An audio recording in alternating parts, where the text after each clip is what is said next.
반갑습니다. 저는 오늘 재생에너지 시민의 선택, 다시 해뜨는 서울 타운홀 미팅을 준비한 서울환경연합의 이민호 활동가입니다. 바쁘신 일정 와중에도 기후위기 대응과 서울의 미래를 위해서 참석해주신 모든 시민 여러분과 참석자분들께 다시 한번 감사 인사 드리도록 하겠습니다. 감사합니다. 오늘은 여기에 시민분들도 와주셨고, 지금 서울시장 후보로 출마해주신 진보당 이상규 후보님, 그리고 오늘 사실은 그 정의당의 권영국 후보님께서도 참석해주시고 하셨었는데 지방에 급한 일정이 있으셔서 문정은 부대표님께서 함께 해주시고 하셨습니다. 하지만 죄송스럽게도 오늘 이 자리의 주인공은 사실 후보님들보다는 이 자리에 함께 해주신 시민분들이라서 이후에 인사 자리와 정책 소개 자리를 따로 마련했습니다. 그래서 인사말보다는 제 인사말로 대신하려 합니다.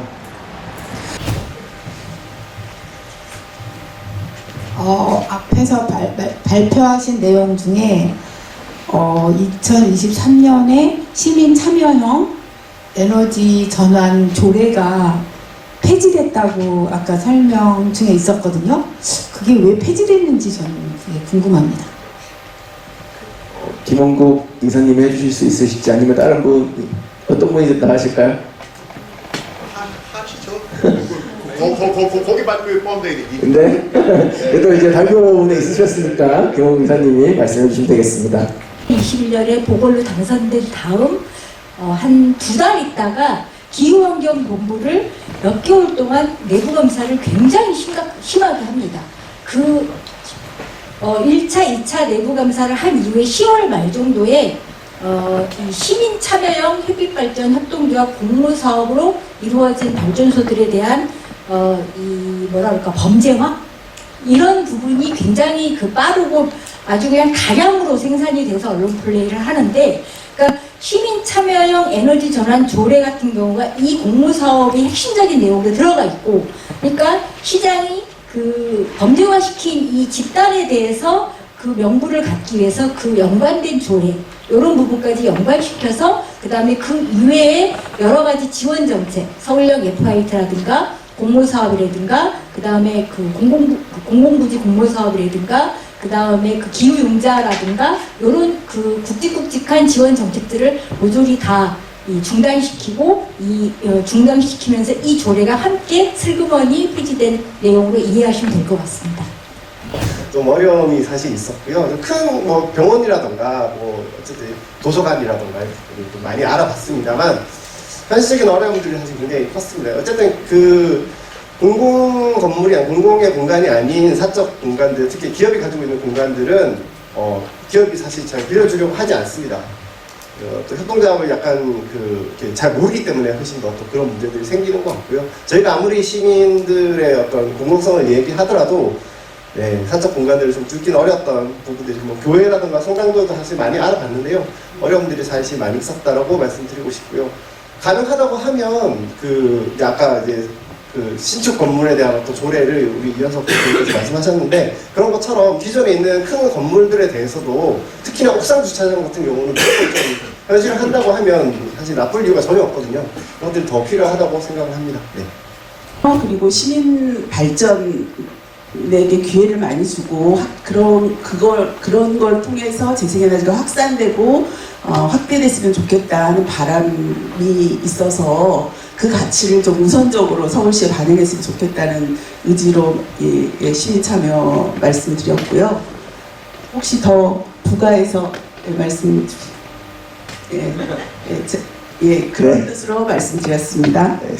아니면 1인 시민 자립 이런 식의 형식도 괜찮을 것 같아요. 늘 이렇게 사업을 하다 보면은 서울 같은 경우 워낙 낙후되어 있기 때문에 내가 쓰는 만큼 생산하자라는 캠페인이 좀 필요하다는 생각이 들어요. 보통 우리가 이제 통계로 나오는 걸 보면 4인 가구 기준으로 봤을 때 305에서 310kWh 이렇게 쓴다고 나옵니다.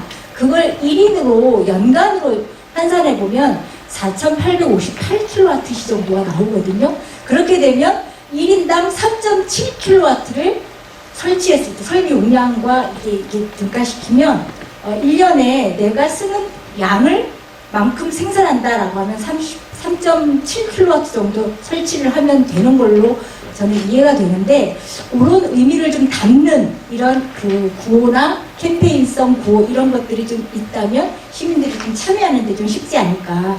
네. 잘 아시는 것처럼 최근 중동 전세와 국제 유가 급증이 에너지가 곧 민생이자 안보임을 다시 한번 생생하게 보여주고 있다고 생각합니다. 정의당은 그런 문제의식에서 에너지 자립도시 서울이라고 하는 내용을 시민 여러분들과 함께 나누고 싶습니다. 잘 아시는 것처럼 서울은 위기를 맞고 있습니다. 에너지가 곧 민생이자 안보이니만큼 서울은 지금 현재 전력 자급률이 11% 수준에 머물고 있습니다. 우리나라 에너지의 90%가 외부에서 옵니다. 서울은 사실상 호르무즈 해협에서 인질로 잡힌 도시나 다름이 없습니다.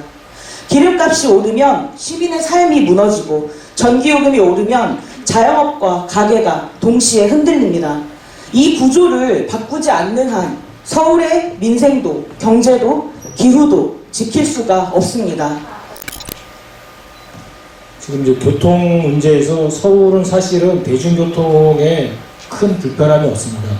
거기다가 그 기후동행 카드까지 이렇게 나와 있는 상황인데, 실제로는 서울의 교통은 전부 다 민간에 의해서 운영되고 있는 거기 때문에 공공버스를 더 강화해야 된다. 뭐 요거는 지금 주제가 아니니까 이렇게 넘어가고요. 그다음에 재생에너지를 대폭 늘렸으면 좋겠는데, 사실 그 저희 진보당에서도 그 지방에서는 굉장히 관심이 많습니다. 그럼 서울에서는 과연 어떻게 실행할 것인가? 오늘 다들 좋은 의견을 말씀해 주셔서 그런 의견을 대폭 더 반영하도록 하겠습니다. 에너지 고속도로 저런 방식으로는 안 된다. 재생에너지도 지역 분권, 지역 자립의 형태로 가야 한다. 다시 해 뜨는 서울! 다시 해 뜨는 서울! 재생에너지 확대! 중동 전쟁으로 인해서 석유 가격이 급격히 올라가고 있잖아요. 지금 이제 다 확인이 되고 있는 겁니다. 화석 연료, 석유, 석탄에 의존하는 이런 에너지 정책이 얼마나 위험한지, 앞으로 우리가 재생에너지 중심으로 태양광, 풍력, 수력 이런 재생에너지, 친환경 에너지로 전환해야 할 필요성이 확실하게 확인되고 있는 거죠. 대한민국도 이제 에너지 전환 서울에서부터 시작해야 합니다.